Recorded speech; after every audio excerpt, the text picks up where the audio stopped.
Section 1. You will hear a conversation between a printing company employee and a customer. First, you have some time to look at questions 1 to 5.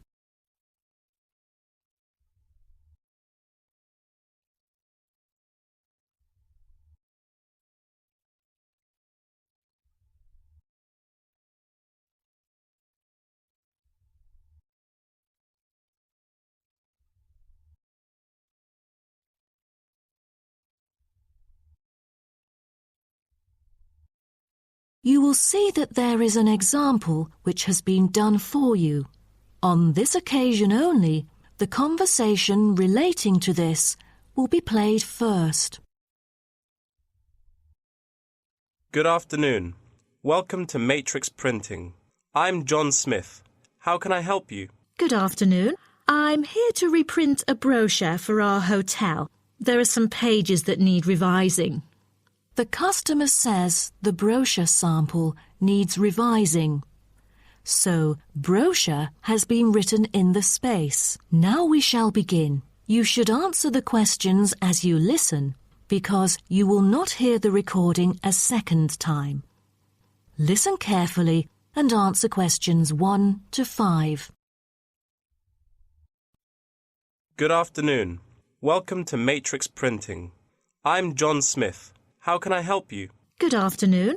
I'm here to reprint a brochure for our hotel. There are some pages that need revising. Sure. How may I address you? Oh, I'm Mary Jane from Central Hotel Chains. Nice to meet you. I've got samples of the previous version.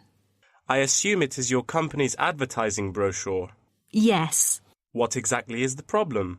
Well, it was printed the year before, so some of the information is already out of date. There are also a couple of problems with the layout. Firstly, the letters of the address on the front page are far too small. It's hard to see when glancing at the cover. How big do you need it to be? Increase the letters by 3 font sizes. Just a minute. Let me take notes of your requirements. Okay, what else needs changing? The information regarding the pool should be deleted because it is currently under renovation and is not available. So, all of the relevant descriptions on page 2 should be removed? What do we replace it with? We can't just leave the whole page blank. Just fill it in with the introduction of our newly opened gym. I've included all the relevant information here in this flash drive. Let me check. I see. No problem then. What is also bothering us is that the description under the top photos on page 4 is incorrect. The word lounge needs to be replaced with reception. Fully noted. Is that all? No, there is more. Turn to page 5. We feel that showing merely the picture of our exterior and interior decoration does not fully represent the appeal of our hotel. On second thought, we've decided to use a picture with the view of the hotel. Do you have the original copy of the picture? Yes, it is also enclosed in the flash drive. Okay, we'll re-edit the whole layout of the photos. Great. Before you hear the rest of the conversation, you have some time to look at questions 6 to 10.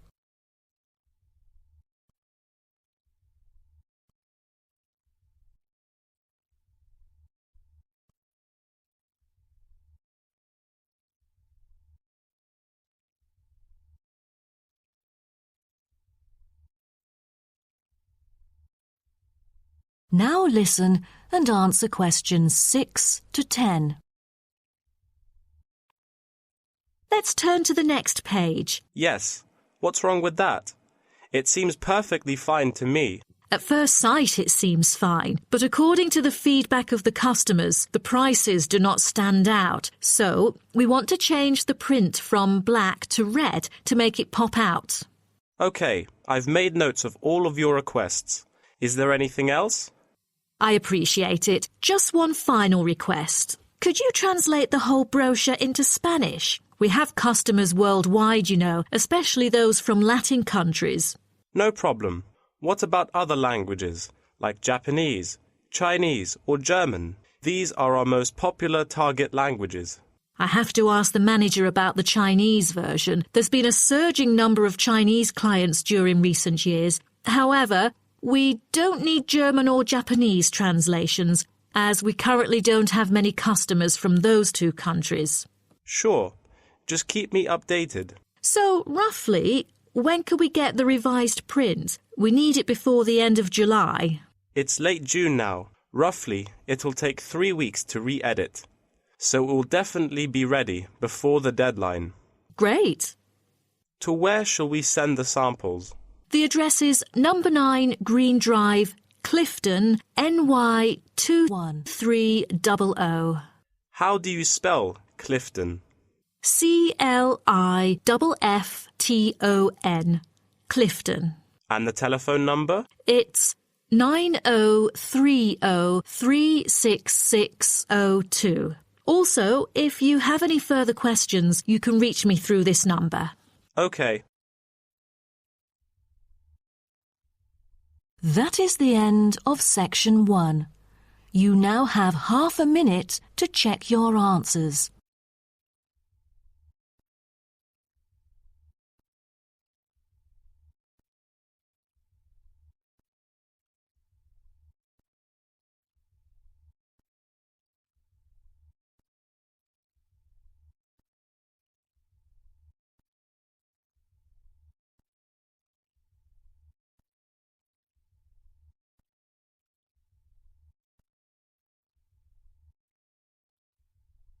Now turn to Section 2. Section 2. You will hear a guide talking to a group of visitors about a national park. First, you have some time to look at questions 11 to 16.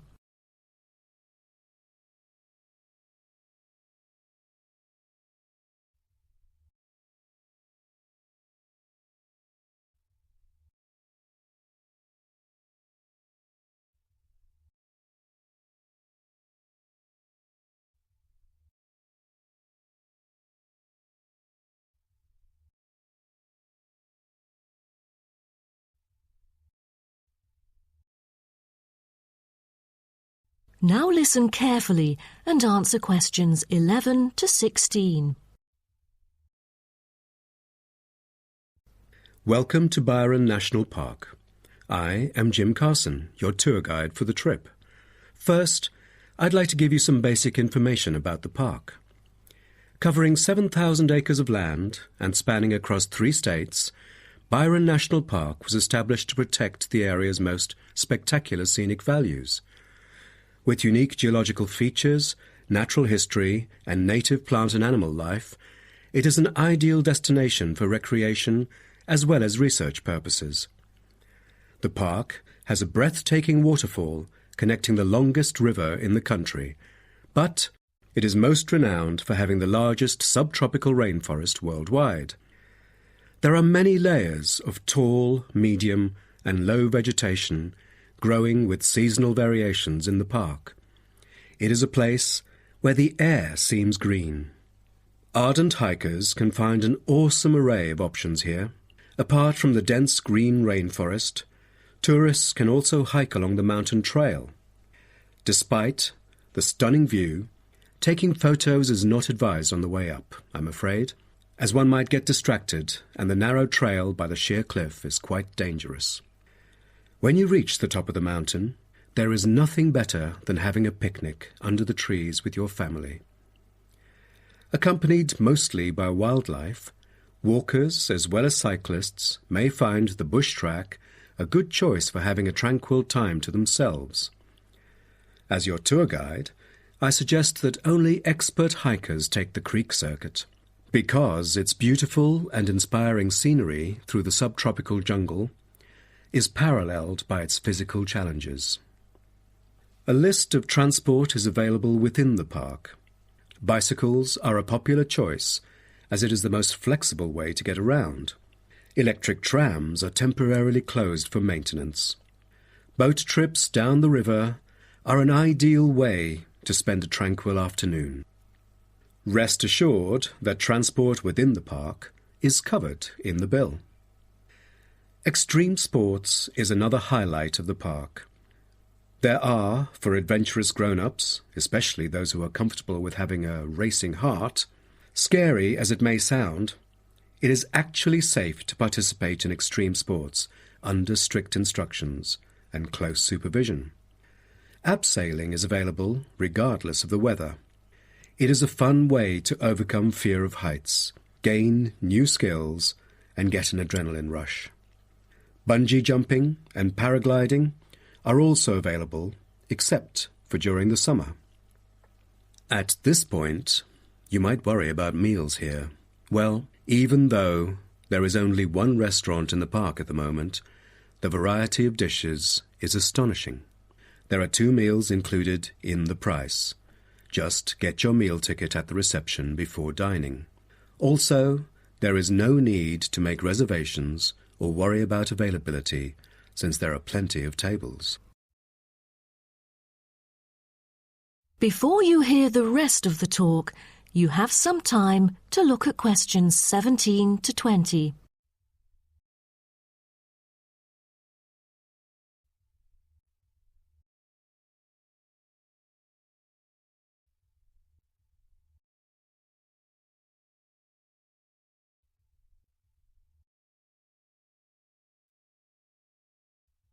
Now listen and answer questions 17 to 20. During your stay here, you might want to know what there is to do. Let's turn to the plan so I can familiarize you with the layout of the park. Most tourists would choose to stay in our guest house, located in the southeast corner.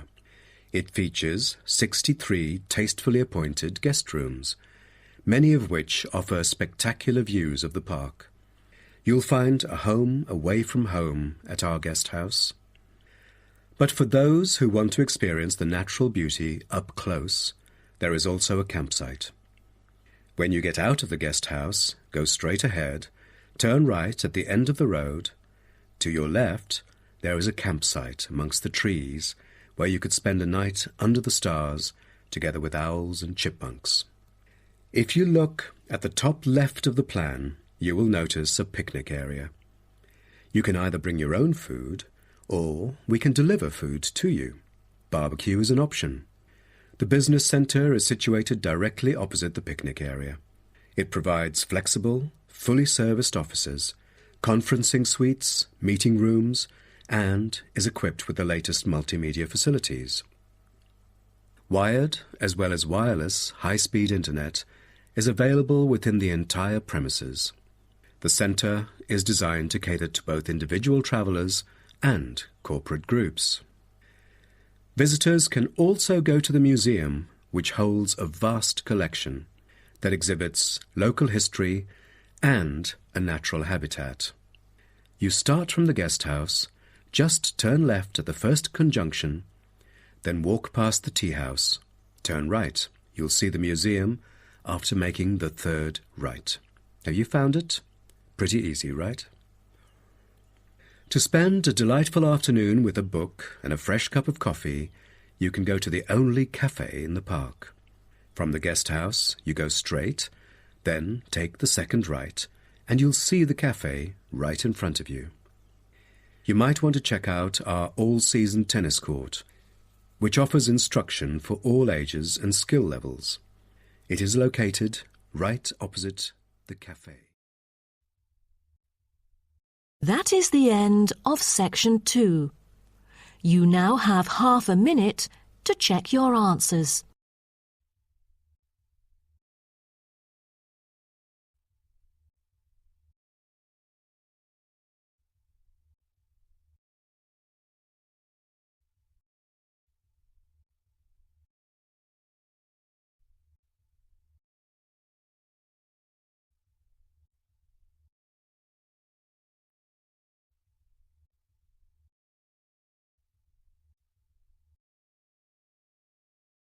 Now turn to section 3. Section 3. You will hear 2 students called Helen and Paul talking to their tutor about a nursing course. First, you have some time to look at questions 21 to 24.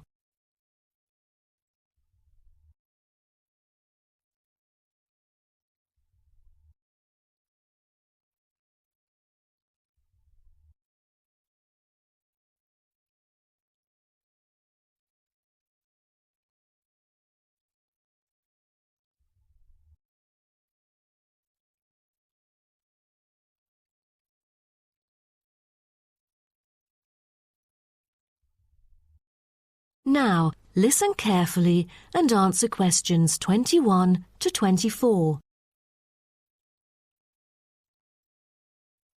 Helen and Paul, congratulations to you both for doing so well the past semester. You two have exhibited an impeccable performance during your first year in the nursing program.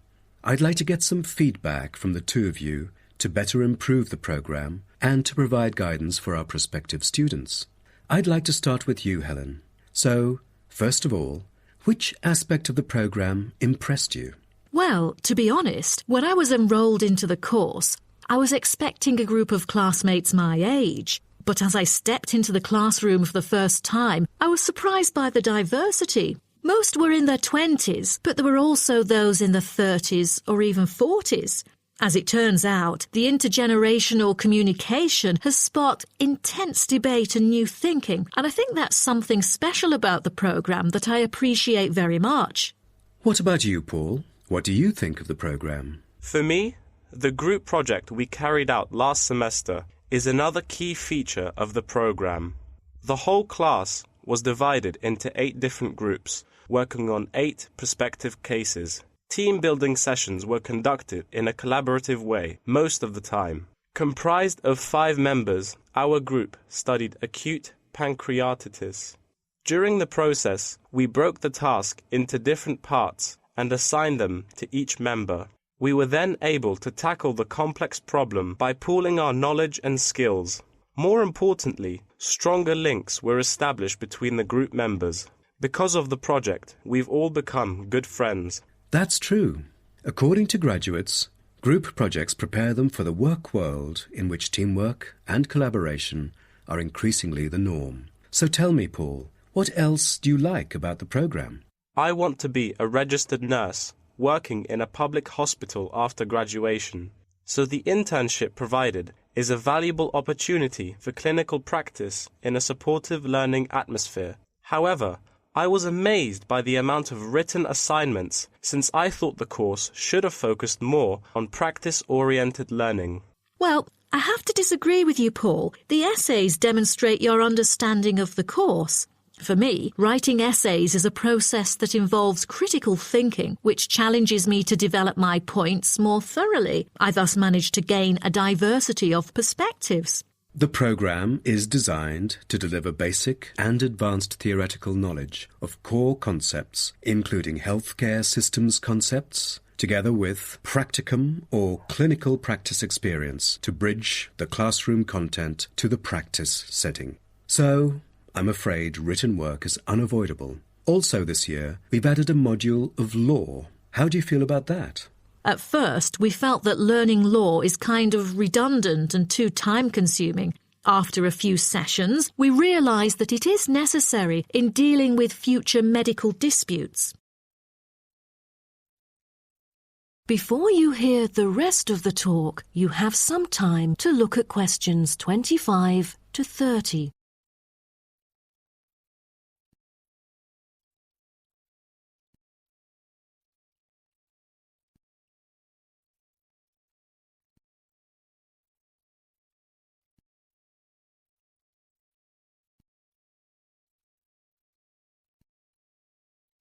Now, listen and answer questions 25 to 30.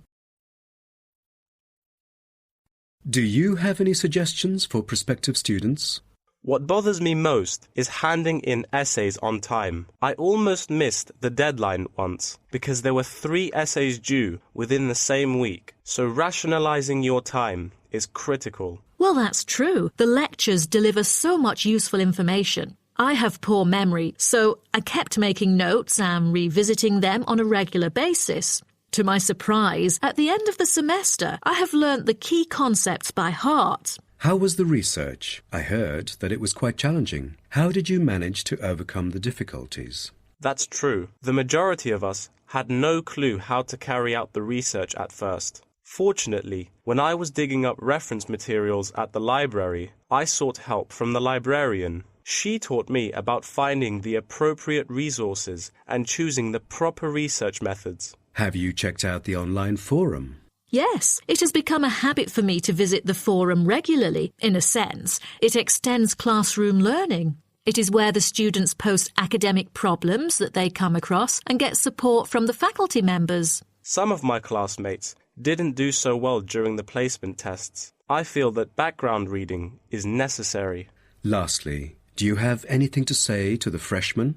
I was really ambitious at first, trying to get straight A's on my transcript. I made tons of notes and worked hard even on the optional assignments to get extra credit. I stressed myself out before having an emotional breakdown. After consulting my advisor, I found it important to set realistic goals. Don't push yourself too hard. It is wise to sort out your priorities. Thank you for coming here today and providing valuable feedback on the program. Have a great summer break. That is the end of Section 3. You now have half a minute to check your answers.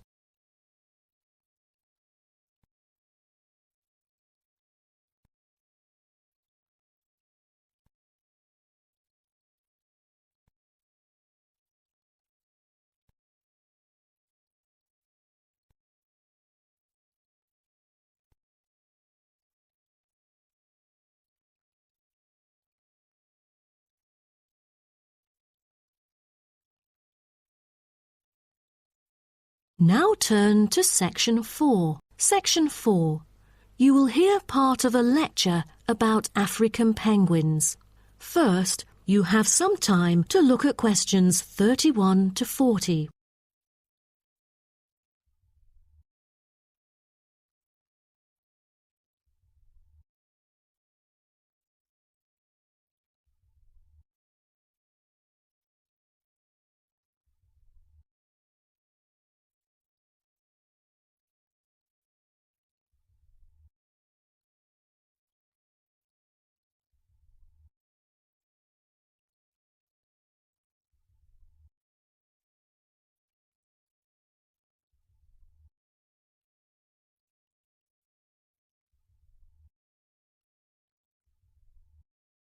Now, listen carefully and answer questions 31 to 40.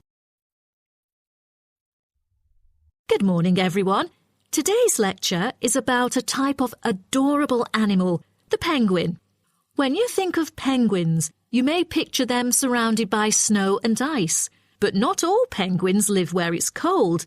African penguins live in the southern tip of Africa. They are usually found within 40 kilometres of the shore and on a number of its surrounding islands. African penguins are also known as jackass penguins because they make donkey-like braying sounds to communicate. African penguins can keep their body temperature at a stable level, but their land habitat can get quite warm, so there are a number of ways for them to stay cool. They limit their daylight movements on breeding sites on land to early mornings and early evenings to avoid too much sun. The pink glands above their eyes can help them cope with the temperate climates. Like other penguins, African penguins spend most of the day feeding in the ocean, which also helps keep them cool.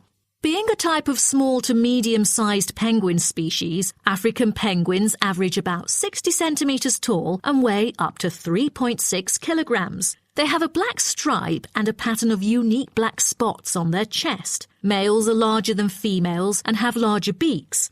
Even though they are categorized as birds, African penguins aren't able to fly because of their heavy bones. Their wings are more like flippers that make them particularly suited for life in the water. When they're on land, their flippers and their tails help them keep their balance and walk upright. African penguins begin to breed at the average age of 4. When a male and female pair up, they tend to breed together for the rest of their lives. Most other penguins nest and lay their eggs out in the open, but African penguins have a different approach. They dig holes under bushes out of their own excrement, called guano, so they are sheltered from the sun and predators. The African penguins survive on a diet that is comprised mainly of marine organisms. They feed primarily on fish like sardines, along with the occasional squid and shellfish. But when normal food is in short supply, they eat tree roots as well.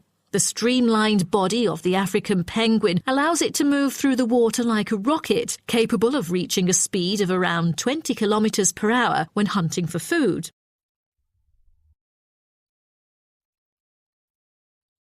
The African penguin's smaller size means that it has many predators both in the water and also on dry land. Their natural predators at sea include seals and sharks. The biggest threat to them on land is not just towards the adult penguins. The penguin chicks are sometimes taken by seagulls into the air and dropped from above. The seagulls could thus feed on them. At risk from predators, young penguins are protected for about 40 days after hatching by both parents. They will leave the colony when they are between 3 to 5 months old and will return a few years later. The entire surface of their body is densely covered with feathers, which fall off during the winter. This process is called molting and takes about 3 weeks to complete. During that time, they are unable to forage. Therefore, prior to this, African penguins spend about 5 weeks laying down fat deposits. They generally live between 10 to 15 years. However, many do not reach their full lifespan. Their population has drastically declined. Approximately 120,000 African penguins remain in the wild, and their population has decreased by 90% in the past 60 years. They are considered to be vulnerable and have been listed as being endangered. 2 major factors have contributed to their decline. They are struggling for nesting space due to human disruption and competing for food due to overfishing and pollution. With the limited number of breeding pairs, survivorship becomes difficult for African penguins. This makes them especially vulnerable as environmental conditions change or an outbreak of a disease occurs. For instance, avian malaria has caused 27% of the captive breeding penguins' deaths annually. The more genetic diversity there is within a species, the higher the likelihood that at least some of the individuals will adapt and survive. That is the end of section 4. You now have half a minute to check your answers.